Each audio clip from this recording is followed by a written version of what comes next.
What's up, y'all, and welcome to the Jack Vita Show. I'm your host, Jack Vita. Today is January 9th, 2020, and it is time to do a little bit of bonus podcasting. That's right, already podcasted on the NFL playoffs earlier this week.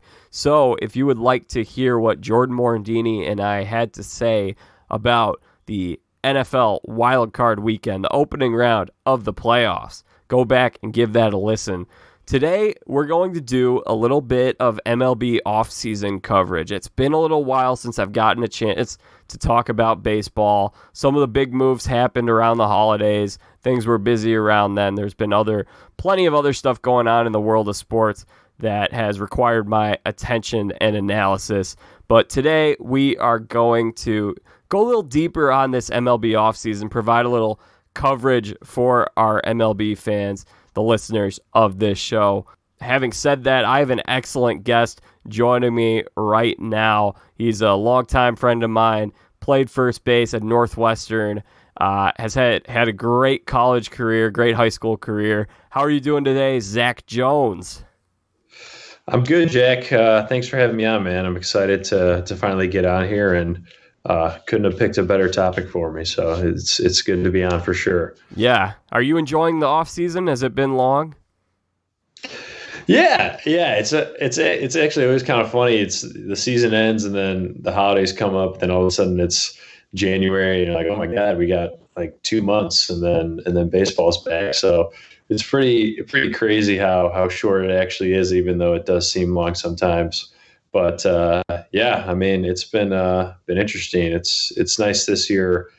Things were kind of moving, whereas last year everyone was waiting on Machado and Harper to make a decision. So yeah, it's been good. Yeah, and with that, I should also say 33 days away from pitchers and catchers reporting to spring training, coming up quickly. Yeah, that's crazy. That's insane. Those guys, especially if you're in the playoffs, those guys get almost no off season. I don't know how they do it, but it's good for us, I guess. But yeah, that's crazy that it's that soon. Yeah, selfishly, if you're a baseball lover, it's great to not have to go too long without the great game of baseball. So I'm glad you mentioned it. We got a lot of action happening early in this offseason, whereas at this time last year, we were waiting for the Harper and the Machado thing to happen. That didn't end up happening till mid to late February, well after spring training had started. Yeah, that's, to me, was the craziest thing, that spring training had actually started. I think there might have even been some spring training games that had been played before those guys knew where they were playing, or at least before it was official. And I don't know why things are so different this year. I think maybe teams realize that that's really kind of inefficient and not good for anybody. And again, Machado and Harper are kind of unique in what they were looking for. But again, you had like Garrett Cole out there who's kind of on that level to some degree. But yeah, it's good that they finally figured it out. It looks like this offseason, and got things moving. It's Scott Boras, man. Scott Boras always he does a great job for his guys. That's for sure. But he's, as you can see, he's not afraid to hold out until he gets what they think is right. Yeah, I think the sense I got from Rendon was he was not a guy who wanted to wait 3 months to find out where he was playing. I think he wanted to get the job done early on. He wasn't going to try to squeeze every penny out of an organization. And it seems like Boras, that's his thing, and he's got Cole. But I think the Yankees were just like, we're at a crossroads here. We need to win now. We're not messing around. We're not going to waste any time. We're going to give this big contract. Biggest contract to a free agent pitcher ever. Yeah, and I think you make a good point about Rendon, because that seemed like that happened so fast, or at least the rumors came out fast. I think he only signed about a month ago or so, but like the rumors came out, he was talking to teams. They were trying to get something done, and it got done before the new year. So yeah, I agree with you there. And Cole too, you probably remember, like less than an hour after the loss, he's in the interview, or he's getting interviewed, and he's like, well, like he says something like, I'm not part of the team anymore, but I guess I'll speak for myself or something along those lines. And then he's wearing the Scott Boras hat during it. Did you see that? Yeah, I saw that. Yeah. So it's just kind of funny how he was already like flipping the page, repping Boras, but no, it paid off. And yeah, I think the Yankees too were just like, hey, we're a couple guys away if we can get Garrett Cole. They're stacked at this point. It's funny to look at the Yankees right now because, well, first of all, we should mention they drafted Garrett Cole and he didn't sign as a high schooler. So now he actually is with the organization, which is a cool fact. But what's so funny about the Yankees, I can't remember the last time they signed a big ticket free agent and they somehow came off looking like the good guys with what you're seeing, how the MLB is going to be hammering Boston and Houston. Yeah, it's true. It's pretty interesting with Boston and Houston right now. I mean, I'd be curious to see how that all kind of plays out. I mean, I don't think there's been much of have we heard much about Houston lately or what? Yeah, they've fallen under the radar a little bit. And now we got this report the other day that Boston was doing the same thing. I think it was last year, the year they won the World Series. They were stealing signs. Yeah. There was, we already knew they had done that before because there was the whole thing with the Apple Watches too. Yeah, right, exactly. So, and I don't know, like, is any discipline going to come out, or can they even really prove it? I mean, if you watch the videos, it's pretty obvious, I guess. But yeah, I don't know. I mean, it'll be interesting to see. But yeah, I think I personally I like it when the Yankees are good. I mean, I get it that they're kind of like the enemy, they're the bad guy. But it's just, and it hasn't happened too many times in my lifetime, but if the Yankees aren't good, it just doesn't feel right. Yeah, and it's good in this sport when you have, right now we've had for so many years, we've had New York, Boston, LA, Chicago, these huge media markets blossoming and their teams doing well. That's great for the sport. That's great for getting eyes on the league, especially in the playoffs. Yeah, no, absolutely. Definitely very good for the sport. Big market, obviously they have the history, however many championships it is. They'll never let you forget about that. I just had Siri pop up. I don't know if that is it 27. That'd be my guess. Yeah, I think so. No, Siri just Siri just answered that question for me. That's crazy. What did Siri say? Was it 27? She was like, I found this on the web for you. It's a Wikipedia page. Wow, that's funny. But it's definitely good for the sport when teams like the Yankees, Red Sox, Cubs too really are doing well. So Zach, I was really surprised with where Rendon ended up. Really because I expected Cole to go to the Yankees. I knew the Angels really wanted to get him, and there's the story with Southern California, with that being where he's from, and all of that stuff. But at the end of the day, money talks. If you give the guy the most money, he's going to want to play for you, especially if you're a contending team. We don't know how long it's going to take for the Angels to get back into contention. But what surprised me was this team said they made it clear that they needed pitching. They need starting pitching especially. And they did add Julio Teheran, which I think was an under the radar great pickup on a one-year contract. But going after Rendon, look, they have bats. They've got Mike Trout on their team. They got a lot of hefty contracts in terms of Pujols and Justin Upton on their offense. I was surprised they decided to end up spending that money on more offense. Yeah, it is a little surprising, especially because it doesn't really feel like, and maybe you disagree, it doesn't really feel like they're a piece away. Yeah. It doesn't really feel like Anthony Rendon is all of a sudden they're making the playoffs and becoming contenders.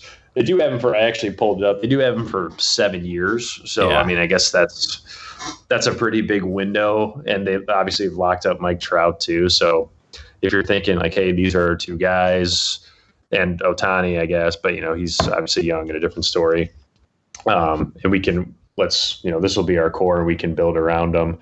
And, when Rendon gets old, maybe he can DH. I don't know. But yeah, I mean, I can't I don't know exactly what they're thinking. It is a little surprising given everything you just said, but yeah, I mean, the only thing I can imagine is that they're thinking like, hey, we could really build around these guys. Anthony Rendon isn't a free agent every year, so even though we need some other spots, let's not pass up on this guy. But who knows? I mean, maybe if they had spent that money elsewhere, it would have paid off better for him. But I guess we'll have to wait and see. They may have been wanting to keep him from going their division rival, the Texas Rangers, were in talks with him. Yeah, it sounded like he could have ended up there. We're the Dodgers too. I feel like the Dodgers are always talking to everybody. But the Angels had an all-star third baseman last year. You might not remember this, Zach. I don't know if I do. Tommy La Stella. Oh, La Stella. So he was he was an all-star as a third baseman. Was he playing third the whole year? I don't know if he was playing third or second or both, but I know he was killing it. Yeah, he was awesome last year. Unfortunately, had a quad injury, had to miss the remainder of the season. That's tough. Yeah, hey, La Stella, former Cub. But if we're talking about the Angels, I think that Tehran pickup is, if you want to look at underrated moves, I think that was a great pickup to get a guy who started like the last 5 to 7 opening days for the Atlanta Braves and had a sub-4 ERA each of the last 2 years. I think that's a great bargain just to get him for 1 year, a $9 million contract. Yeah, I think he's kind of underrated, and I'm not really sure why. I haven't looked too much into him, but it sounds like what you just said. He's done pretty well the last couple of years, but I think he definitely is kind of an undervalued guy for whatever reason. Maybe other teams think better arms are out there, but kind of surprised that he ended up on just a 1-year deal. But it's good for the Angels, I guess. Yeah, he struggled down the stretch, but Tom Verducci, I was watching MLB Network the other day, pulled up this number, and he was looking at pitches, the best pitches in baseball. Who's got the best four-seam fastball? Who's got the best curveball? Julio Tehran's two-seam fastball was the lowest opponent batting average in all of baseball last year. It was a guys hit 140 against him when he threw a two-seam fastball. Wow. That's interesting, especially the two-seam fastball, I think, is kind of getting progressively worse. Yeah. Guys are starting to get away from it and throw some other pitches, so that's interesting. I wonder, obviously he's doing very well with it. He's keeping the opponent batting average that low. But, I honestly, I don't know how many times I've actually seen him play, but no, definitely a kind of an under the radar move that not many people have really talked about. Yeah, and we'll talk about some of the other under the radar moves as we go along. Another big one. The Nationals were not able to retain Anthony Rendon, but they were able to retain Steven Strasburg. He goes back it looks like he'll finish his career there, which is a great story. Yeah, for sure. Coming in as, what year did he get drafted? I can't remember. But, I want to say 2008. Yeah, number 1 overall pick to, go through the system, and if he ends up his whole career there, you don't see that too often.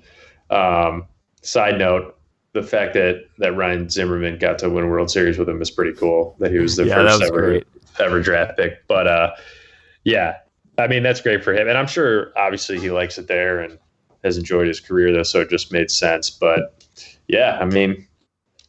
it's the Nationals kind of, they really surprised me this year, because if you remember at the beginning of the year, they were really struggling.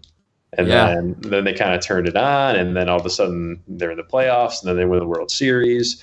And now it's like, okay, well, are they going to do it again? But that's a move you got to do if Strasburg is willing to do it. Like, give him the money, give him the contract, because he's done so much already, and he doesn't seem to be slowing down anytime soon.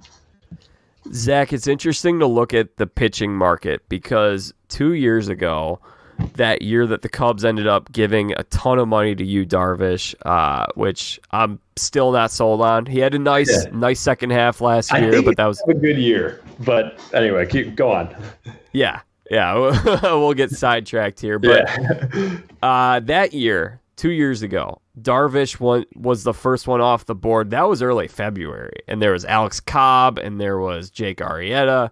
all those guys were waiting until spring training, some signing around the time of Machado and Harper a year later in terms of spring training games are already being played when they sign. This year, very different. Looks like probably the top 8 to 10 pitchers are already off the board.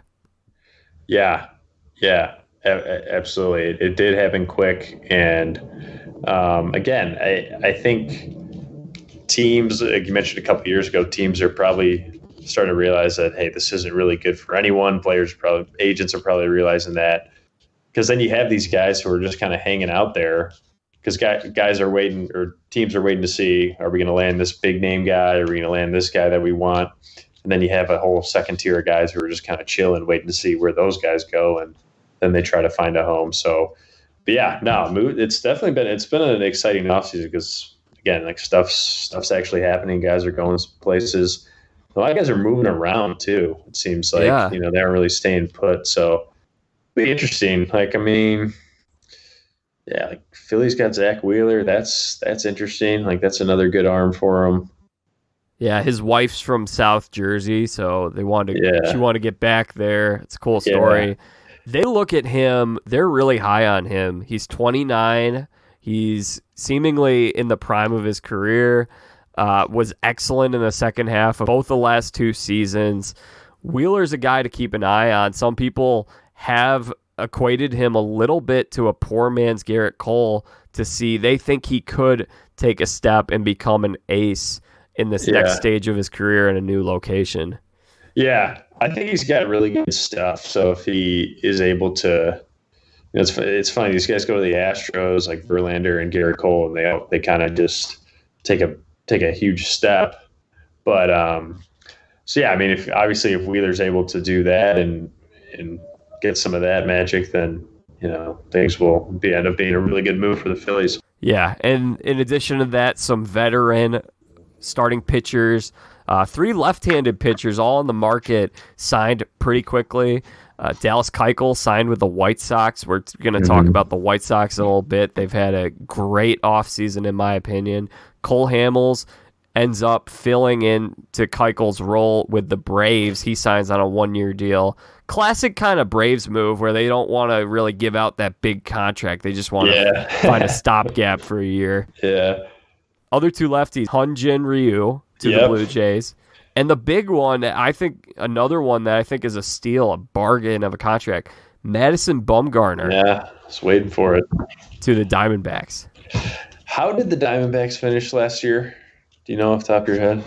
80-something wins. Okay. Yeah. So maybe that gets them over the hump there. But were they big in the rumors to get Bumgarner or any of these other guys? I don't really remember. Yeah, it kind of seemed like that came out of nowhere, and I don't know. I mean, I'm sure they did their due diligence and did their homework on that, but yeah, I was kind of surprised when he ended up with Arizona.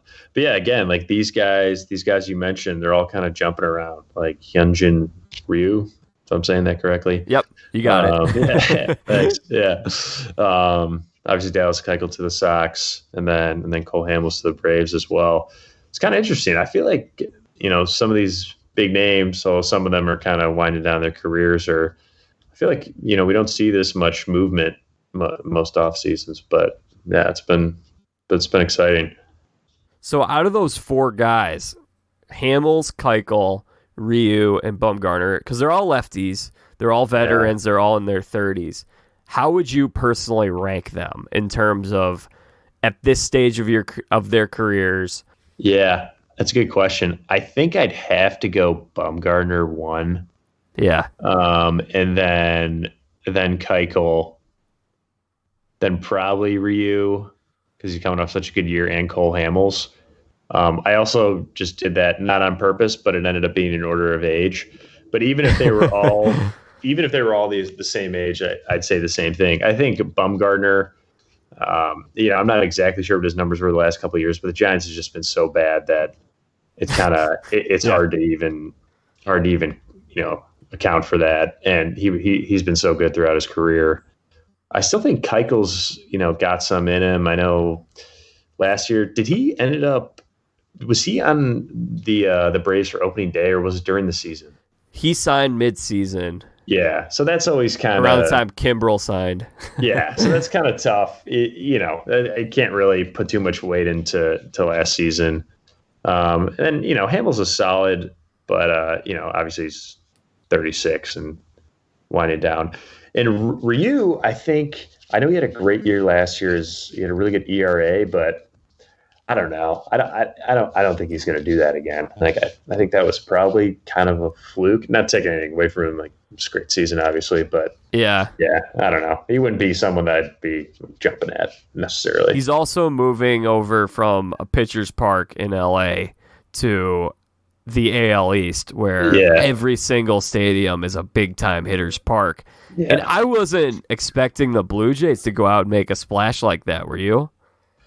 No, not at all. Yeah, not at all. But they're a team that is definitely up and coming with some of the guys they got on their roster now.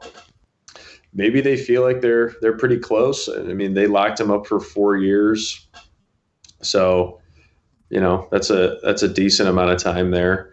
But I mean, it's they're an interesting team because they obviously, had those years where they made the playoffs for a couple of years with Batista, Donaldson, a couple down years, but now they're appear to be kind of building it up, through some of the young guys. But yeah, I wasn't really expecting that. Not this offseason, like maybe somewhere down the line, but they made it happen. And you mentioned Josh Donaldson. There are really two guys right now that we're waiting on, Donaldson and Castellanos. Yeah. I have no idea when either guy is going to sign, or where they're going to end up, because it seems like we talk about the Braves, they don't want to spend money, but Donaldson was so great for them last year. He was a great veteran presence for that team. He was great defensively.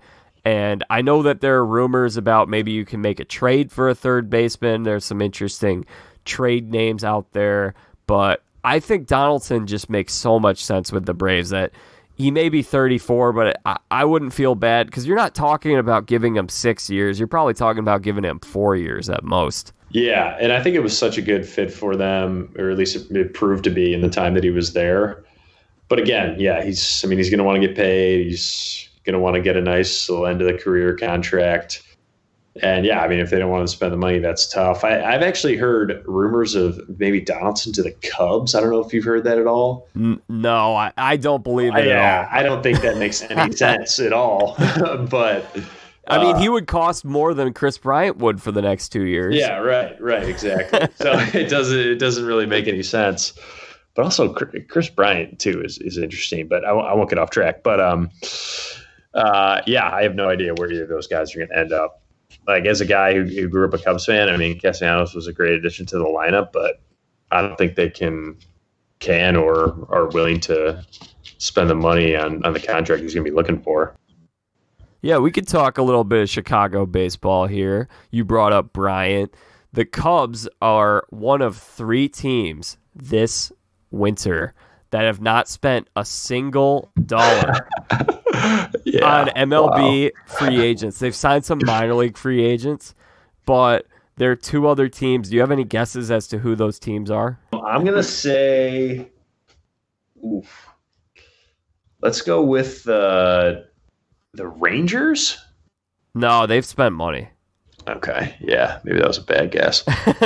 It's the Pirates and the Rockies. Okay, yeah, so makes sense. The Cubs haven't spent a single dollar. All indications seem to point to no extension for Castellanos, and it seems like right now, I'm really shocked, honestly, because Zach, if you had told me on September 30th or whatever day it was that they ended their season, they made such a quick replacement in terms of manager. They got Ran Madden out of town so quickly. Yeah. It almost feels like David Ross joined the Cubs as manager like 3 years ago. Because nothing has happened since. Yeah, it's good. It's true. And I think they were going in understanding how high their payroll was and probably trying to cut that down a little bit. But it does look a little weird when you come off an unsatisfactory season and nothing really changes except maybe you lose a guy or two that that made some contributions. Probably really just one, Castellanos, but yeah, I mean, if it, as a fan, you kind of looking at that and you're like, okay, well, why are we going to be better? What's going to make us better? And David Ross is obviously a question mark too, just as any first year manager would be. So who knows? Maybe that'll work out great and we'll get the team going. But maybe the opposite will happen. So it'll be interesting. But yeah, as a fan, you're kind of sitting there like, well, are we going to be better? Like, how are we going to be better? Nothing's changed. It's really like, what is the plan? What are we going for here? Because I was thinking when the season ended, they made a quick change at manager. I'm like, all right, we're going to see a lot this offseason. There are going to be some trades. We might say goodbye to Schwarber. They might say goodbye to Wilson Contreras. There could be some moves here. And right now, it just seems like they desperately want to trade Kris Bryant just for the sake of moving someone, to make some kind of move, shed some salary. And what's so strange is it seems like that is the only plan that they have in place, and that's being held up regardless of if they had some sort of a deal that they wanted to work out. There's no way that you can make a trade to a team when that team doesn't know if they're going to have 1 year or 2 years of Kris Bryant. And a trade, I know a lot of people have said, oh, well, you can sort out and have two separate trades, but that's not how the trade works, because you have to actually have the trade go through the league office. You can't say we're conditionally trading Kris Bryant if he has 1 year and we'll get this, and if he has 2 years, we'll get this instead. Yeah. And the arbiter on this could happen. We might not know. We might not get a verdict on this till like mid-March. And so then are you going to just make that your only plan? And just at that point, you would think other teams have figured out third base. They figured out how they're going to do this. It just, to me, I just don't really see this working out with what the Cubs are trying to do right here. It doesn't seem like a trade really is in the cards here unless they seriously just have a desperation just because they want to move them so bad. Yeah, that's a really good point that I'm sure throws a major wrench in any sort of trade discussions because, as you said, you literally just don't know what you're getting, and that plays a lot into what his overall value is. And it's a great point, too, about by the time we do hear about it, teams or organizations are going to have to already make some decisions of where are we going this season. We can't bank on this Kris Bryant thing working out. So it's tough, but I do think I agree that decision is probably going to have to come out first, but he's been such a good player throughout his career, even early on, that I'm sure whether it's before the season or whether they hang on to him until, I don't know, maybe the deadline or something. But yeah, no, it definitely puts him in a tough spot. And I'm curious too why there haven't really been any sort of other discussions, as you mentioned, for like Contreras, because his name has been thrown out there as a potential trade piece, but I really haven't heard any rumors of potential trades, potential spots where they might land, who the Cubs might get back, in return. So it's kind of just been a big question mark. Yeah, it's really weird because you saw how much money Travis d'Arnaud got from the Braves. I think he got 2 years, $16 million or something like that, and that showed that this catching market is hot. So that seems like people really want good catching. And so it seems like if you really, really need to make a move, whether you feel like they can or cannot or whatever, if the team feels they have to do something here just to shed money because they're not going to be able to bring everyone back and they don't think they're going to be good enough next year to compete and they have to trade someone, you would think that trade would make a little more sense. The other thing is, in terms of selling high on players, you're not selling your highest on Kris Bryant right now. Kris Bryant won an MVP a few years ago. That would be when he was at his highest. I think there are some other guys on this roster, however, who their value might go down from this point. I mean, look at Schwarber. He had a great second half to the season, and he is definitely more valuable to an American League team. So it just seems like I'm confused as to why, like you said, we haven't heard anything about any of these other guys. Yeah, I think if I was the Cubs too, you'd be in a really tough spot because you have such a talented roster. And yeah, at a certain point, you got to start paying these guys, and you're not going to be able to keep them all. But it's almost hard to break up that core, even though the last couple seasons have been disappointing. Like what would you think? What would be your move? Who would you try to deal if it was up to you? All right, so if you told me I can only bring back 2 guys, because out of really there are 5 guys that we talk about who are not going to be, the Cubs are not going to be able to have 3 years from now, because several of them are coming off the books in 2 years, and then Contreras has 3 years remaining. And so you got Schwarber, you got Bryant, you got Rizzo, you got Baez, you have Contreras. Those are the 5 guys that people talk about. And if you can only have 2, I really want Kris Bryant on my team. He's an MVP. He was the only draft pick that this front office has had that has become an all-star. Mm-hmm. Baez was drafted by the former front office, so I think people kind of lose sight of that. And I want Rizzo because I don't think Rizzo's going to be as expensive as a Baez or a Contreras. So really, I look at it, if I can only have one of the younger guys, I want Kris Bryant. And I want Rizzo as my captain and leader of the team. And especially because Rizzo has said he wants to be a Cub for life. I don't know why the Cubs aren't even entertaining the thought of extending him. Yeah, I completely agree with you. If it had to be 2 guys, definitely Rizzo for sure. And that's one of the reasons I was kind of surprised when everything came up about Kris Bryant. It's like, well, do we have to trade Kris Bryant? Is there anyone else we can trade? And Wilson Contreras is definitely a super talented player and could be, someone who's an all-star year in, year out, but he's kind of underperformed a little bit, I think, at least offensively. Defensively, he hasn't developed the way that we thought he was going to. Yeah. So I don't know. I mean, Kris Bryant has proven it. He's rookie of the year, MVP, as you said. And Schwarber too. Like, you kind of know what you're going to get with him, I guess, at this point. He's going to mash some balls, but he's, like you said, he'd be more valuable to an American League team, and he's obviously not Rizzo or Kris Bryant. So yeah, I would definitely agree with you on that point. Yeah, and I mean, we can talk about this a little bit. I don't want to go too far down the rabbit hole of Cub stuff, but Javi Baez, just in terms of if you look at his approach and how his chase rate is so high, he swings at so many pitches outside the zone. If I was a pitcher, I just would never throw him a single strike, and I think we saw that in the second half of this past year. Now, he got injured. He had some problems. I think he's a really good player. I don't think his ceiling is quite as high as some other people think, because I just look at that as, I think his potential is capped, unfortunately, by his plate discipline lacking.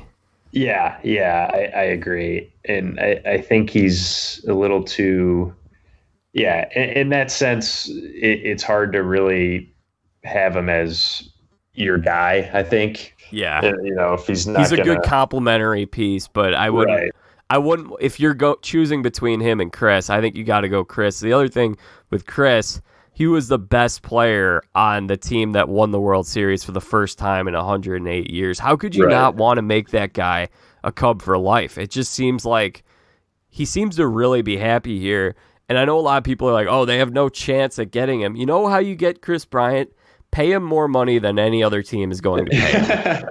The Cubs can do that. This isn't Milwaukee. This isn't Cleveland. This isn't Tampa. This is Chicago. And the Cubs have money. They're going to make money from this TV deal. I don't want to hear it. I think they can extend this guy. I think they should. Now, it seems like right now, maybe this is all a tactic to try to scare Boras into, cheapening his price. I don't know. Let me ask you this. Do you think that maybe Bryant isn't super necessarily excited about re-signing with the Cubs because of the grievance, because of the way things went down when he was a rookie? To tell you the truth, I don't think it matters to Kris Bryant. I think it matters to Scott Boras. Yeah. when I talked to Kris Bryant at spring training before he had played an MLB game that year in 2015, when there was all that drama surrounding this issue of his service time, going back to then, there was a fan who came up to Kris right before I did when he was signing some autographs at practice and said, "Kris, I'm so sorry that all this is going down. Hope you are cool with it. You know, like, we really love you here. We're grateful for you." And he just said, "Dude, it doesn't bother me. I just love baseball. I care about baseball. It's not a big deal." And I could tell he was being genuine. Yeah. Yeah, he seems like a genuine guy. And that's a good point. Yeah, it's probably more of the the legal side that's more upset about that. But I don't know. It just seems like it's kind of weird. Like, he shows up to the park every day, and so does the front office, and they're like, "Hey, we're kind of in a battle right now, but also we're working together." And it's kind of like the arbitration process too, which is weird. But yeah, the thing is, Kris Bryant isn't doing anything passive aggressive in this time, like Garrett Cole of wearing the Boris hat, or what a move. Yeah. We've seen passive aggressive guys, and Kris Bryant hasn't been that. I think he's been genuine. And I just think he's the guy you want to lock up for this franchise in terms of 50 years from now. You think about who was the guy from that team. I think everyone's going to say Kris Bryant, but then are you going to say, "Oh man, I hated when Kris Bryant went to the Cardinals and won 2 World Series with them after the Cubs were cheap and didn't want to pay him"? Yeah, that'd be tough. And that's a guy where you'd look back and you'd be upset because he's already proven so much that he could be, again, like Contreras. I mean, who knows? Maybe he'll flame out and he won't make the improvements people think he will. Schwarber could do what he does every year. I mean, obviously Schwarber's not like Kris Bryant or Rizzo. And like you said, Javi is sort of, obviously the plate discipline's an issue. So I think if you stick with a guy like Kris Bryant, one, it probably will work out, but even if it doesn't, you're like, well, we had everything pointed to yes there, so we can't really feel too bad about it. Yeah, totally agree. So in other news with this Cubs team, we have to mention it, and then we'll move over to the South Side, because I'm more excited to talk about the South Side because they've had a much more exciting offseason than the North Side has. I think the arrow is pointing more up for the White Sox. I think the White Sox fans have a more exciting, it's a better time to be a Sox fan right now than it is to be a Cubs fan. But let's talk about this. The Cubs are going to release the Marquee Network. Yeah. And Zach, I have not heard a single thing. We're a month away from spring training. You'd think this thing would be launching around spring training. Yeah. People have no idea how to get it. It's funny you bring this up. I was actually talking to one of my coworkers about this today, and about exactly that. It's not like no one knows how they're going to watch the Cubs this year. People, as of right now, no one's watching the Cubs this year. Which, as I understand it, if you're local, you cannot watch the Cubs unless you are subscribed to this. Is that correct? Yeah, you have to get the Marquee Network, the Cubs exclusive TV channel. People do not know, because there's talk. Is Comcast or Xfinity or whatever that your provider is, are those providers going to be able to pick up that channel? Are they going to get it for you, or are you going to have to pay an exclusive, an additional amount of money to get that channel? I think they're totally goofing this whole thing up. They should have had all this information out before the holidays, so if you're trying to sell it, people can buy passes around the holidays. Right. Other thing, you look at how something like Disney Plus just launched. Disney Plus set a launch date several months in advance, got everyone all excited about it, talked about potential new shows. People are not excited to have to pay extra to get this Cubs network. But if you want to get people excited, start putting out, look at this really cool show that we're going to have with Anthony Rizzo, where you follow him around when he travels around and he meets with his friends from other teams. Yeah.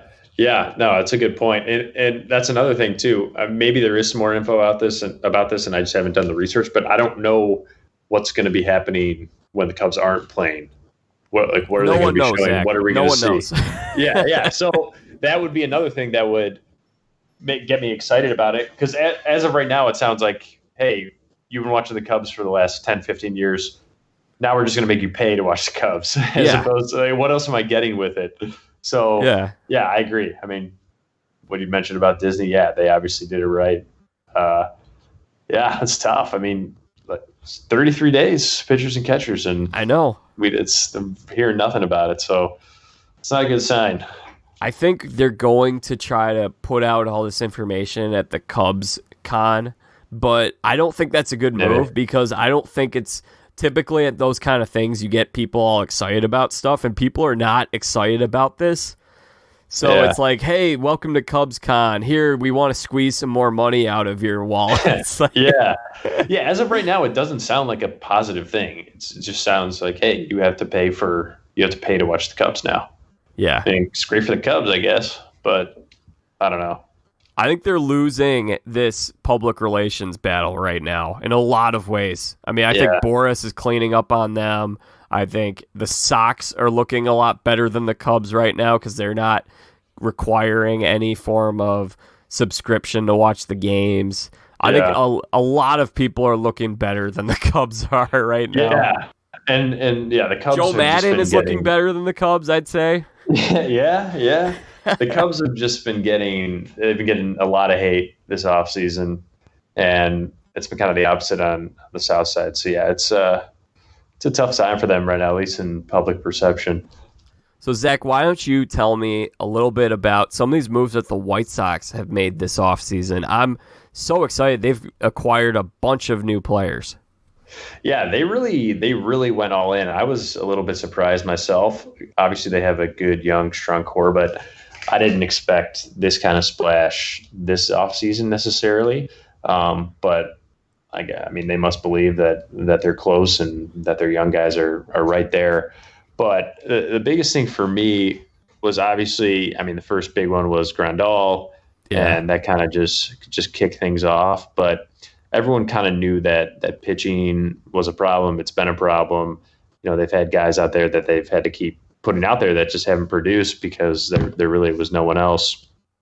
So obviously Keuchel's a big one. Again, I think he's coming off basically a half season where you can't really put too much weight in it. And I think he might have done okay. But, I mean, it's a former – did he win a Cy Young?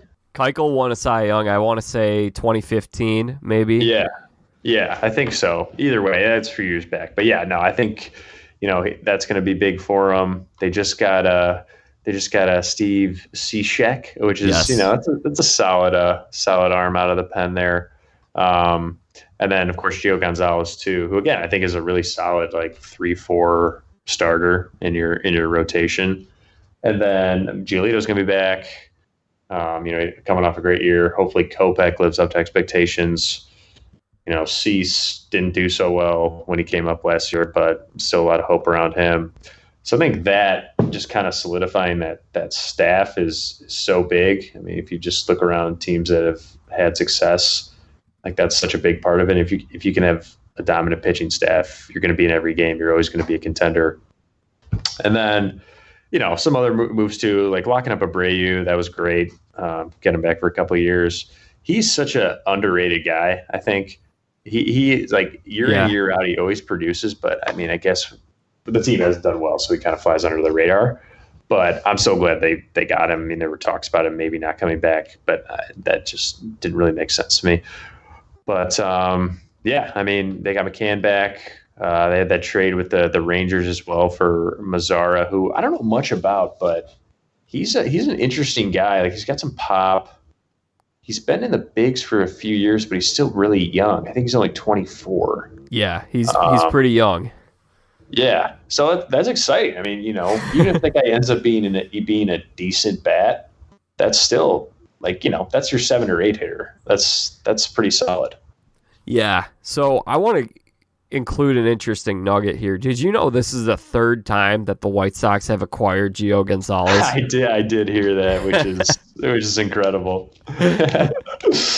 But he's finally going to play. I looked it up. I wanted to see who the pieces were because I was thinking about that as you were talking about Gonzalez. So the first time they traded him, he was drafted by the White Sox. They traded him with Aaron Rowand for Jim Thome. That was the first time.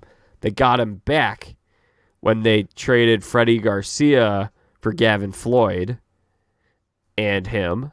And then in 2008, they traded him, Ryan Sweeney, and Faustino de los Santos for Nick Swisher.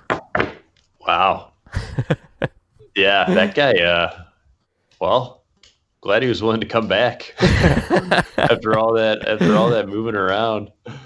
I love what the White Sox have done this offseason. My one concern about this team, though, and I think right now they sit as a team with a floor of around 78-ish wins. I think they're probably at least an 83-win team with a higher upside than that, especially in the AL Central. But my one concern, defense. Tim Anderson, I believe, led the shortstops in errors last year. Abreu has had some defensive struggles. Moncada was excellent defensively last year and was really just a great player all around, offensively and defensively. Yolmer Sanchez won a Gold Glove last year, but he got non-tendered, which was interesting. Right, yeah. I wouldn't be surprised if they brought him back just as a utility guy. Yeah. But the timing of it, I think it just made sense. They had to just get him on the cheaper side. Right, and just they were trying to make room to get some of these guys that they ended up getting. So if they're looking for a utility guy who can, play the field, play it well, they obviously know Yolmer and I'm sure have good, outstanding relationship with him. So it would make sense, but who knows? I don't know what they're trying to do at this point. Well, this lineup has some bats. All right, they're going to put up a lot of runs. It's too bad MLB Slugfest isn't a game on any gaming console anymore, because they would definitely be my Slugfest team with this lineup. Yeah, should be a lot of home runs. They had quite a few last year. And Mazzara is another guy. I think he hit 20-something last year. Encarnacion had a lot last year. He probably had 30. Oh, I almost forgot about Encarnacion. They actually, I think they officially announced that one today. Yeah. God, yeah. Wow. They really do have some bats. Be interesting to see how they do it all. With obviously, Encarnacion is a DH at this point, but if he'll DH every day or not, I'm not sure. But yeah, no, the offense is exciting for sure. Yeah, and they have a good mix of veteran guys and early in their career guys. I don't want to call them rookies, but they're on their rookie contracts. Not to mention they locked up Luis Robert, who is, I think, the number 3 overall prospect according to MLB Pipeline. So there's some big, and then they got Nick Madrigal coming up. They had Cease come up, Kopech's back. I don't know how anyone could not be excited about this team unless they're a Cubs fan in Chicago. Yeah. Yeah. No, I think there is a lot of excitement, and for me, I think I don't expect them to win the World Series next year, and I don't know what the overall pulse is as far as going and what they're expecting next year. But it's going to obviously take some time for the team to mesh and everyone to kind of find their form. But yeah, it's definitely very exciting.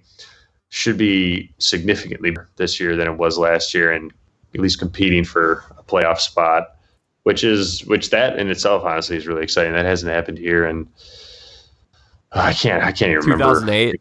Was it 2008? Yeah. I think so. That's 11 or 12 years. So that alone would get the South Side fired up and the fans really pumped for sure.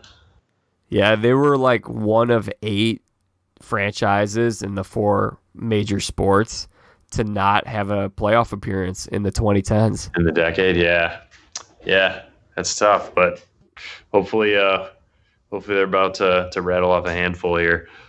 So in other news in the American League Central, which I think is relevant because we're talking about how we might project this White Sox team, do you agree with me? I guess we'll go over the Indians in a second, but do you agree you're looking around a 500 club at the moment, 80-ish win team with a higher upside than that for the moment?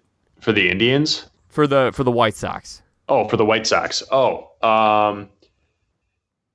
Yeah, I think I think right around 500, maybe a little above that. Like, I don't think they're going to break out and win 95 or 100 games this year. Yeah. Because I think you're going to have some struggles, obviously. Is Kopech going to come in and have a sub-2 ERA and strike out, 10 guys every game? Probably not. Like, I'm sure he'll show signs of what he can be, but at the end of the day, he's going to be a rookie. Cease is going to be a rookie. And they always have guys who are going to struggle, or guys who get hot, get cold. So, yeah, I mean, it takes time. And then even, the first time they do, it's the end of the season and they're in playoff contention, that's going to be an adjustment for guys too, just young guys who haven't really been there before. And, who knows if that's good or bad, or if that'll affect them negatively or positively. But yeah, I mean, I think that's fair to say. I would assume they'd be around 500, maybe a little bit above. Yeah, I would agree. And I think they could end up winning even more games than that if this was like a team in the National League Central, just a very regular division in baseball, or the NL East, pretty much any National League division. But this is the American League Central, where you're going to have the Royals next year, the Tigers. Both teams lost 100 this past year. Tigers lost over 110, believe it or not. And then the American League in general just has a lot of teams that are in the rebuild right now.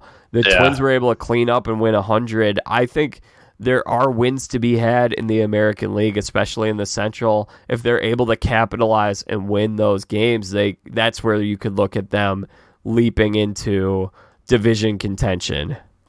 Yeah, for sure. I'm sure the Twins will have another good year. The Indians are kind of a question mark right now. They had a good year last year, but who knows? I mean, now they're trying to trade Lindor maybe. And so that's what I was just about to bring up with the Indians news out of Cleveland today. Sounds right now that the Indians are planning to have Lindor going into opening day, potentially maybe moving him at the deadline. Yeah. I think that this is the right move for the Indians. Oh, yeah. See where you're at. Yeah. See how the season goes. And if it's like, all right, maybe this is the end of that little window we had, this really is it, then make your move. But they just missed the playoffs last year. Yeah. And did they win 90 games? Probably. Yeah. So, yeah, right. Yeah, I think they did, because they did. They had the Twins. So the Twins won the division. And then the two wildcard teams, I can't remember who they were, but the AL. A's and Rays. Yeah, and they obviously had great years too. So, yeah, I mean, it's kind of tough. Like, do you want to trade your marquee guy and break up the team when – I don't know. It's tough. But, yeah, I would do that too. See how the season goes and kind of see where we're at the deadline. Yeah, the other thing I just think about, like, we talk about how the American League Central isn't super competitive because of the bottom half of the league. They were so close last year. They have an excellent pitching staff, even after trading Trevor Bauer. They have 2 years left of Frankie Lindor's contract. I think they came so close last year. You just got to get into the playoffs, and then you just need to win 11-ish games, right? I think, you need to win 11 games if you win your division, and then you're champion. So if they were in the American League East and they were going up against the Yankees and the Rays, I think it might make a little more sense to pack it in. But Cleveland fans have been waiting a long time to be relevant and to trade away their best player, even if there is no shot of re-signing him. They're still in this window here where they can compete, and they can tune up the roster a couple of moves here and there. This team can compete next year, so I don't think it. I do think it makes more sense to hold on to him. Only way he loses value is if he were to get hurt. Right. And I think for an organization too, if you are in a situation like that where even though you had a good year and you came so close, it's so disappointing because you didn't make the playoffs. Yeah. And then you kind of just naturally think like, all right, well, it's done. Like it didn't work, even though, again, you were so close. Like if the Twins don't take off, you won the division, right, and you're home for your first series.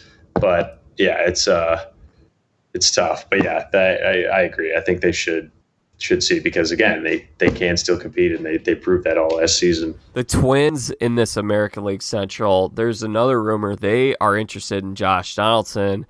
This is a little interesting to me because the Twins last year hit so many homers. It seems like they hit 1 million homers.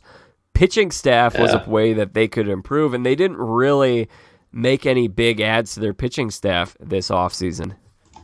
Yeah. Did they they got had they signed anybody? Yeah, they signed, let's see. Well, they lost Kyle Gibson. He's gone. Yeah. They re-signed Pineda, looks like. Yeah, Odorizzi. Yeah. Yeah, that's a good point. I mean, if you're the Twins. There was one guy they signed. Homer Bailey. Oh, yeah, that's right. Yeah.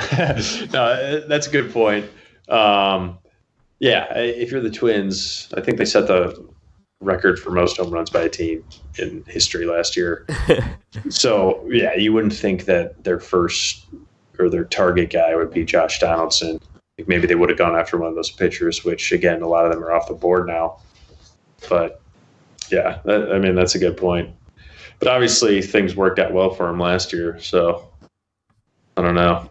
Yeah, be interesting. I mean, we got plenty left of this offseason, so we'll see what ends up happening. Another name we need to talk about, we're seeing Nolan Arenado's name popping up in trade rumors. In my opinion, I don't think something is going to get done. And we do have some breaking news we'll get to in a second, but Nolan Arenado, and it has nothing to do with Nolan Arenado, the breaking news, by the way, Zach. Okay. I'm not going to blindside you. I was like, what? Nolan Arenado, they just extended him a year ago. When you trade a guy right after you extend him, I think you create mistrust with your organization. Other guys aren't going to want to sign that extension because they think, oh, I might get shipped out right after I commit to living here for the next 7 or 8 years. Yeah, it definitely doesn't send a good message. And also, you extended him for a reason. He's a special player. He's one of those guys that's kind of on that tier 1.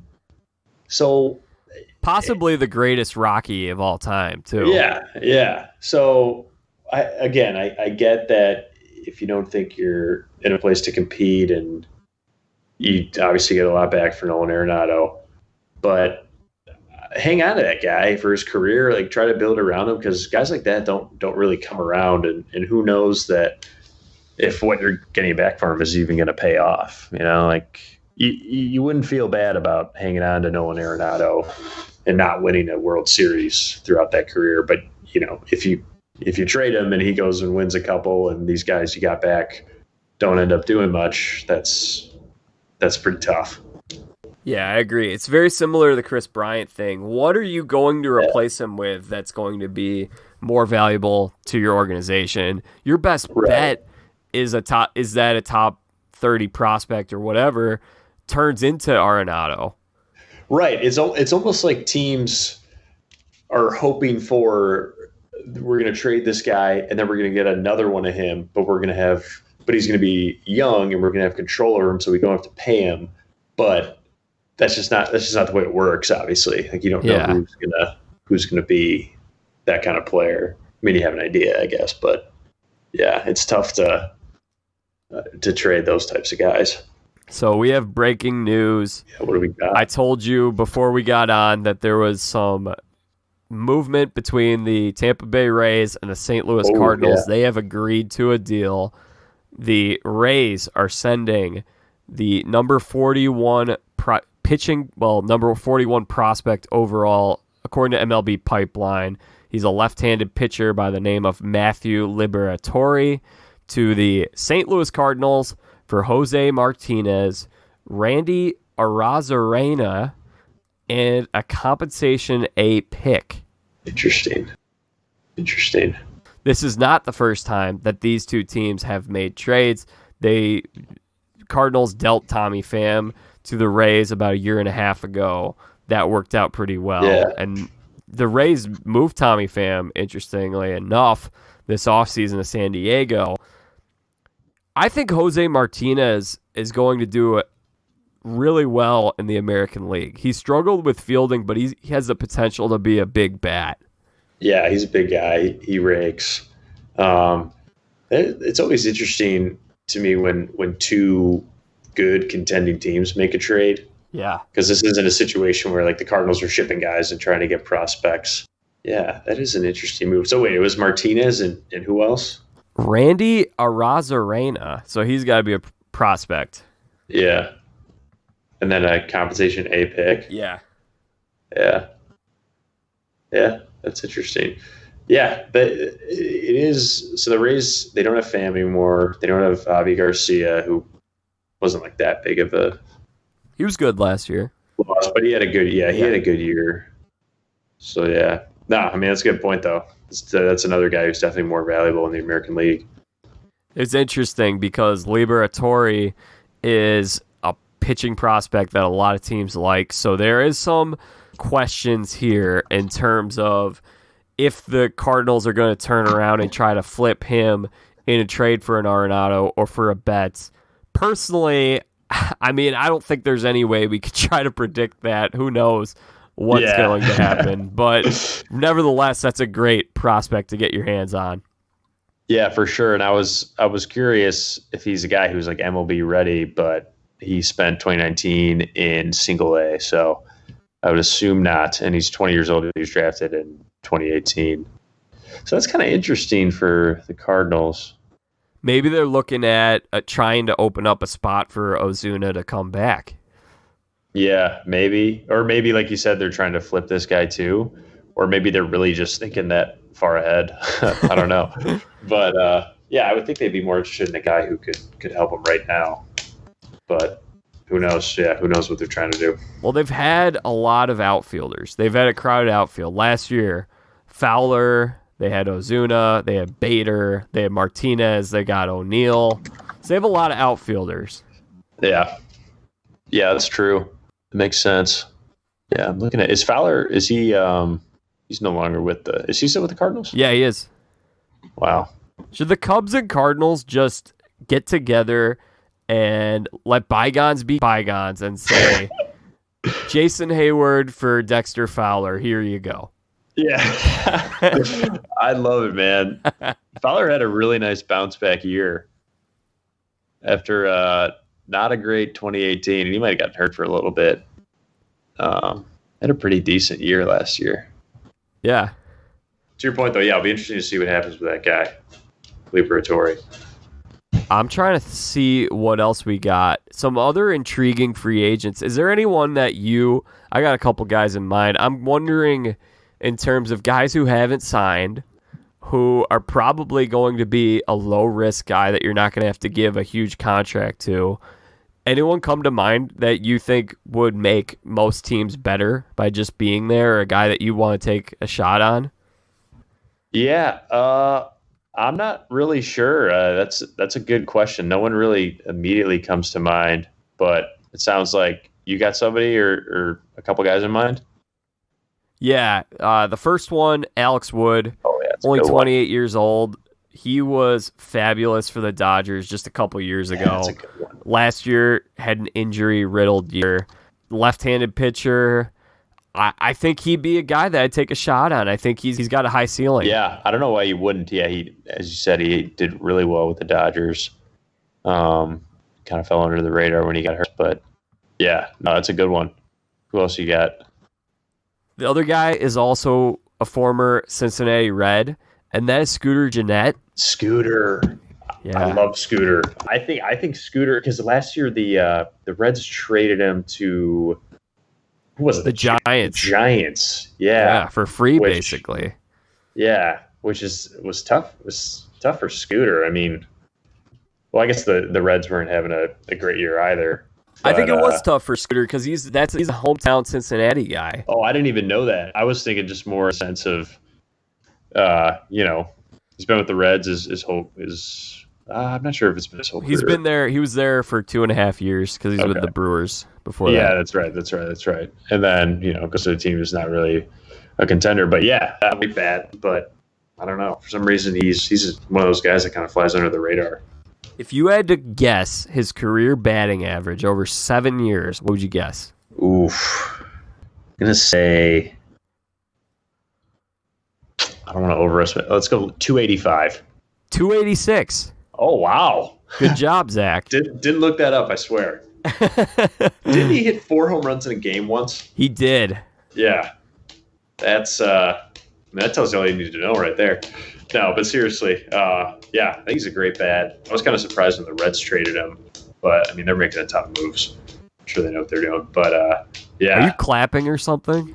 Oh, sorry. I was tossing a baseball around. Sorry about that. No, you're good. I'm still getting used to the podcast game. But I actually read, I think it might have just been a tweet linking Scooter possibly to the White Sox, but that would, I don't know how much truth is in that. Yeah, you got to have a spot for Madrigal. Yeah, exactly. And if he's going to be coming up later this year, is what some people are saying, it wouldn't really make sense. Yeah, Scooter is an everyday player, and he was an all-star in 2018, could have been one in 2017. Those 2 years, I'm going to pull this up, his combined numbers over those 2 years, 303 batting average, 351 OBP, and 25 homer average between those 2 years. Wow. Yeah, that's phenomenal, especially out of a second baseman. Yeah, that's a dang good player right there. He's only 29. He's in the prime of his career. Take a shot on him. Give him 1 year. Yeah, I don't get it. I'm sure somebody will sign him, but someone will. Yeah, but it is kind of surprising that he's still here.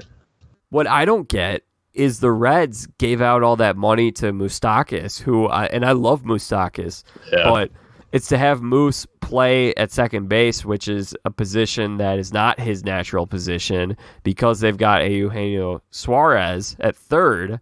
Why not just bring back Scooter? Yeah, I don't know. It's a good question. Yeah, I don't know. I don't know what they're thinking, but somebody definitely needs to. If he ended up going to the White Sox, I mean, I think that would be great. You know, he fills that hole for maybe a year, and then maybe Madrigal comes up the following year. But yeah, somebody's got to get him for sure. Yeah, and then I'm looking around just at the free agent tracker. Couple of unsigned free agents. Yasiel Puig, didn't mention his name. Yeah. Yasiel Puig is so interesting because he's had so many ups and downs, such a big personality. Definitely can play, very talented.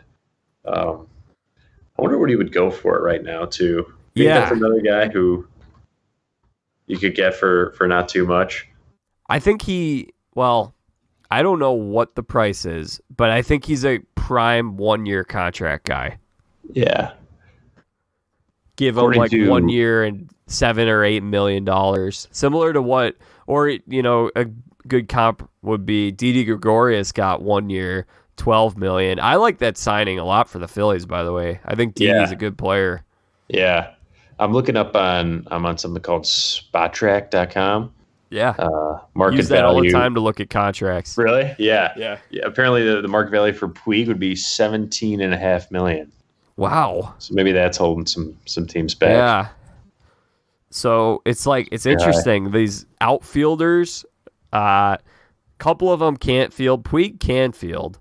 He's got a hose. So he doesn't fall in this category. But Castellanos and Ozuna, all those three guys, really those outfielders that probably the biggest names on the board, and we'll see where they end up. Yeah, Ozuna, 19.5 market value. So where do you think Castellanos ends up? It's a good question, man. I have no idea. I think he's such a good fit for the Cubs, but it's just not going to happen. I don't know. Is he been rumored anywhere?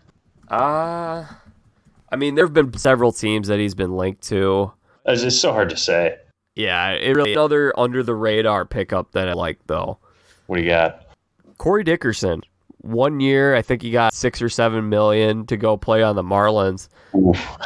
If Corey Dickerson came over to the Cubs, he'd be their best outfielder. Yeah, Corey Dickerson to the Marlins. Yeah, that's interesting. Corey Dickerson last year with Pittsburgh hit .315. That was before he got dealt. Yeah, wow. Ended up .304 on the season. He was a Gold Glover the year before that, an All-Star in 2017. He's a good contact bat and a great fielder. So what do you think the Marlins are thinking there? I think they saw, wow, good value, cheap guy. He can help us move forward, or we can sell high on him at the deadline. Get something for him. Yeah, that's a good point. Yeah, hopefully he has a good year. You can sell him. There are going to be these teams that are going to be like, oh, why didn't we sign Corey Dickerson? We could have done that. We need an outfielder. Yeah, it's true. We'll give you a guy who's in AAA who throws 99. Yeah. Yeah. No, that's a good point. Yeah. I mean, looking at the roster now for the Marlins, I mean, they're definitely in a rebuilding stage. So, yeah, I mean, as many pieces you can collect to deal with the deadline is going to be helpful. Couple of veteran guys who we don't know if they're going to play next year or not. Hunter Pence, Ben Zobrist. Yeah, those are interesting. Hunter Pence he was actually on my fantasy team this past season, and he had some injuries, but he was doing great. He had a great year. Yeah, so which was surprising to me. So I think I could see him coming back and playing a role more so than Zobrist, I think. Yeah. I think Zobrist is maybe kind of hit the end, but just seeing what Hunter Pence was able to do last year makes me a believer, even though he's such an unusual player, just the way he plays. But it's worked for him. I don't know. What are your thoughts? Yeah, I think Zobrist, if there's only one team I could see him playing for next year. You know what that team is? I want to say the Cubs, but now you're making me think it's not the Cubs. The Rays. The Rays. Well, that could work. That could work. I was thinking the Angels. Yeah, I was thinking he follows Madden to every stop of Madden's managerial career. Yeah. Could be. Yeah. You never know. Because he's a free agent, so yeah. I mean, I'd be surprised if you saw him back at the Cubs. I don't really think there's a fit for him, especially the Cubs have a lot of middle infielders who men seem to think were very versatile, but are not very versatile. They're just like second basemen. The roster's kind of crowded. They got Descalso, they got Bodie. Yeah. Hap. I think that's a good point. I think that the fact that the Cubs can't spend any money, I think it makes the Bodie extension look even worse because they gave him about $15 million. Yeah. I mean, they must really like him. They must really believe in him. Yeah. So hopefully it pays off. Yeah. Not too high on that one, but yeah, it is crowded though. I mean, are you going to give time to Ben Zobrist right now over Ian Happ, who you really want to develop into a consistent major leaguer? No, you're not going to do that. So yeah, Nico Horner. Yeah, Nico Horner. They got a lot of them. Yeah, they do. They really do. Yeah. Wow. Yeah. Well, Zach, I think we pretty much covered every aspect of this winter so far. This was a lot of fun. Yeah, it was fun, man. Thanks for having me on. It was good to go a little bit more in depth, and I learned a little bit too about some things I missed. So, yeah, thanks for having me, man, and would be happy to come back anytime for sure. Yeah, definitely sometime during this baseball season, or you could join me for another sport if you want. But I think this baseball thing we have going here, this is good. Yeah, absolutely. Any other sport, I might do a little bit more research. But no, yeah, same for me. Yeah, this is a great topic and a lot of fun for sure. I appreciate it, man. Hey, since we got a big weekend in football and you don't get to go on podcasts too often, want to make some picks here? You want to make some NFL picks and college football? I do want to make some picks. All right, let's do NFL first. All right. I'll give you the games. Okay. Vikings and 49ers. That's the first game on Saturday. Okay. I have a couple thoughts. There is no. I'm not going to say because I have somewhat of a bias to the Vikings because I kind of know a guy on the Vikings. Oh, really? Who was that? Humble brag. I don't know him that well. We went to Northwestern together. His name's Afadi Odenigbo. Oh yeah. So I'm a little biased there. but I think it's going to be the Niners. Interesting. We made these picks on the last episode, so I'm not spoiling anything with my picks. I went with the Vikings. Really? I did. What makes you say that? Just hot and rolling right now, or Kirk's playing some good football. I think Kirk's. Yeah, he is. People, we've talked about this on the last episode. People have been so hard on Kirk. Everyone's like he hasn't won any big games. That was only his second ever playoff game. So what big games are we missing that we haven't seen him in? Like, he hasn't. People love to just treat Monday Night Football like it's like the Super Bowl, and I get it, it's prime time, but I don't think you could compare that to a playoff game. And Monday night, I mean, Jordan Morandini made the same point that you just did about Monday Night Football and how people overreact to it. Is Monday Night Football even the biggest primetime game? Sunday night is the biggest, and Monday night, it's just really the fact that it's the only game on. But it seems like there's just as much pressure in a game that Romo and Phil Simms are doing on Sunday afternoon.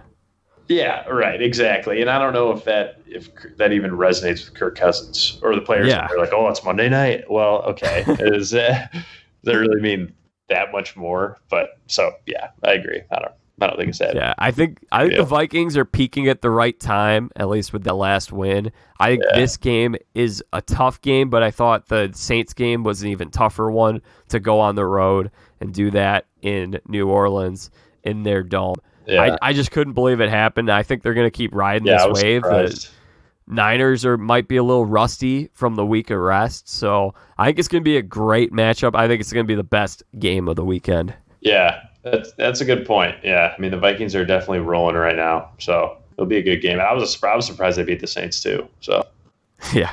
All right, second game on Saturday, the Titans at Baltimore. Yeah, I couldn't believe the Titans beat the Patriots. I was shocked.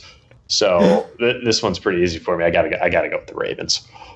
Yeah, and I want to see the upset as a Steelers fan, but I think the Ravens are going to get this one. Yeah, I still can't believe it. I know Derrick Henry had an incredible game, but I think Tannehill had his stats. He had 80 yards or something. 72. 72, yeah. and they beat the Patriots. It's unbelievable. But, yeah, I mean, good for them. I mean, credit to them. Yeah, I'd go with the Ravens on that one. Someone brought up an interesting point in one of my group texts. I got to give credit to Connor Ennis. His name comes up a lot on this podcast. He has been on the podcast. You haven't met Connor, but you would like Connor if you... Oh, I'm sure I would. He's a good guy. Yeah, I like good guys. Connor brought up the point. There are a lot of Heisman in this game.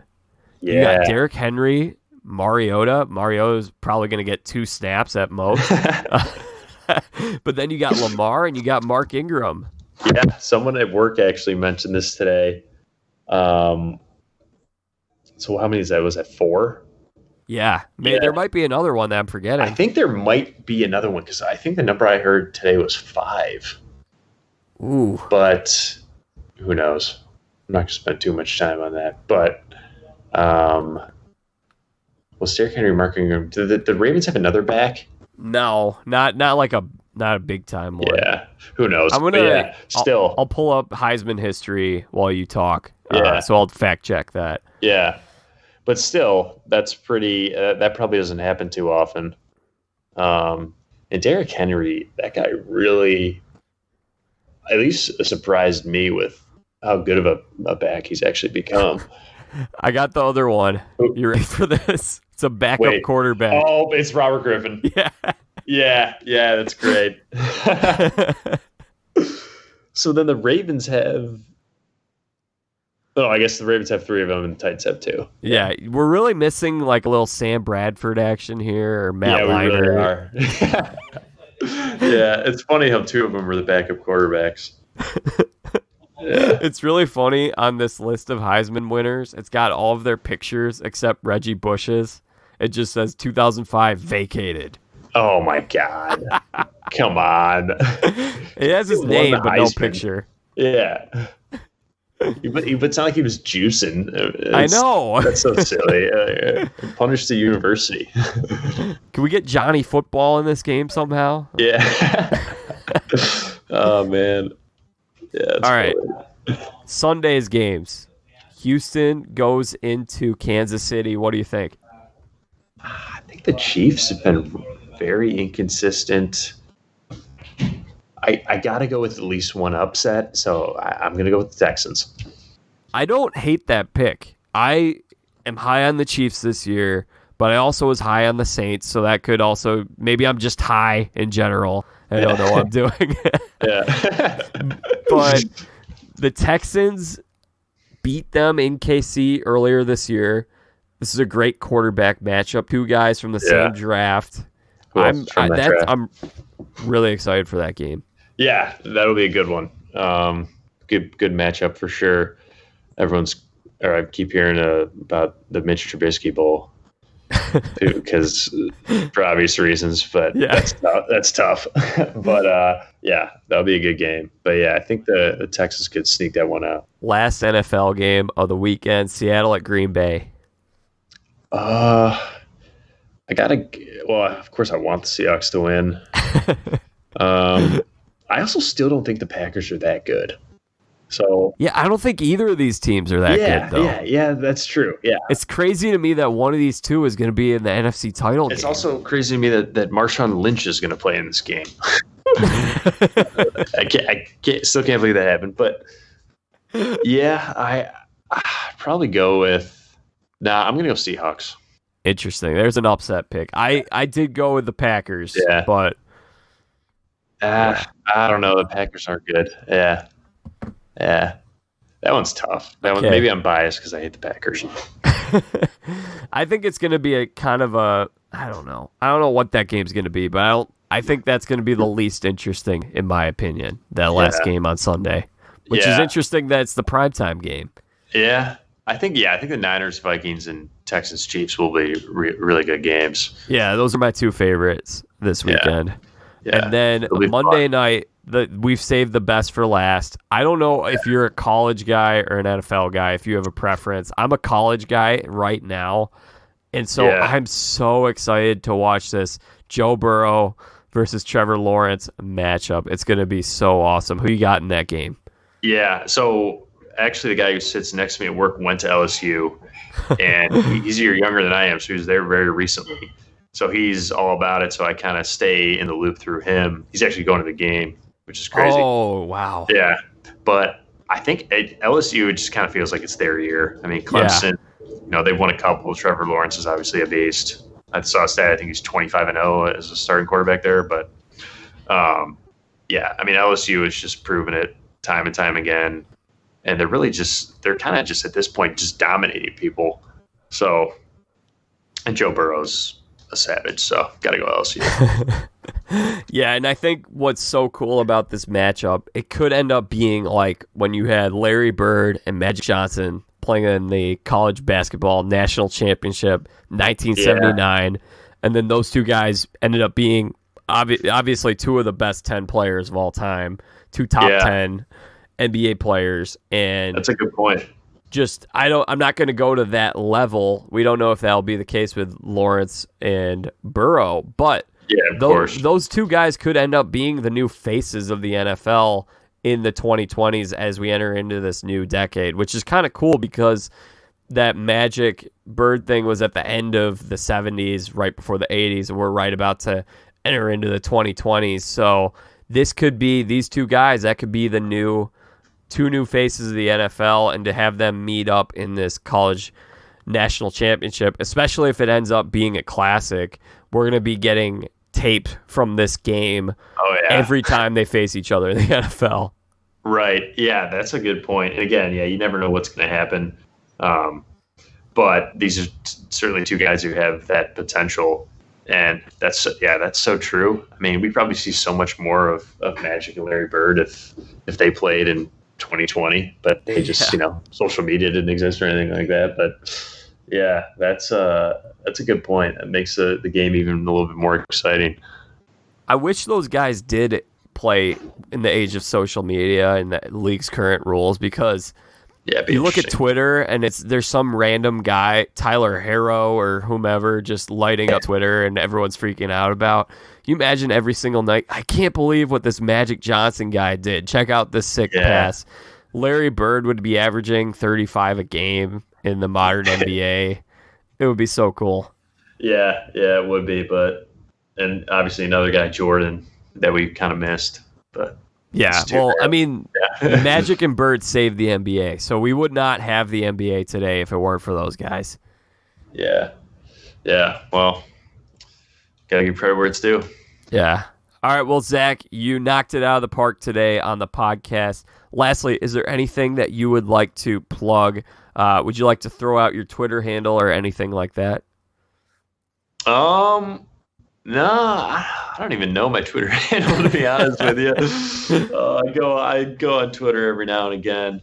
No, not really. Wow, I should have come prepared with something, but I appreciate it. No, you're good. I appreciate it, bro. All right, well, hey, thanks so much for coming by. This was a lot of fun. We'll do it again soon. Yeah, thanks a lot, man. Appreciate it. All right, and I will see you next weekend. Watch a little college basketball, get some food. Yeah, absolutely. Well, folks, that does it for my conversation with Zach Jones. Had an awesome time talking shop with him today about the MLB offseason, even including a little bit of bonus football coverage. It's a big weekend. Hope everyone has a lot of fun. Enjoy the NFL games. Enjoy the college football national championship. I'll be back sometime early next week to recap those games. Can't believe college football is going to be over after this weekend, but that's okay because we're only a month away from baseball in the sense of spring training, and it's a good time of year. March Madness, not too far. It's going to be a great 2020. I can sense it. If you would like to get in touch with me on social media, my Twitter handle is @JackVitaShow. I love interacting with all of you listeners. I will be tweeting some thoughts as I watch the games this weekend and on Monday night. So get in touch with me there, and you can stay up to date with what will be coming up on the podcast in the future. Subscribe to the Jack Vita Show on iTunes, and you will never miss an episode. Please leave a 5-star rating and review. It does a lot of great for the podcast. And also download some episodes. Even if you end up deleting it right after you download it, iTunes tracks downloads. It can't track streams, so I don't know who's listening unless these episodes are downloaded. So please go ahead and do that. I hope everyone has a great weekend. Enjoy the football. Until next time, I'm Jack Vita. Bring in the dancing lobsters.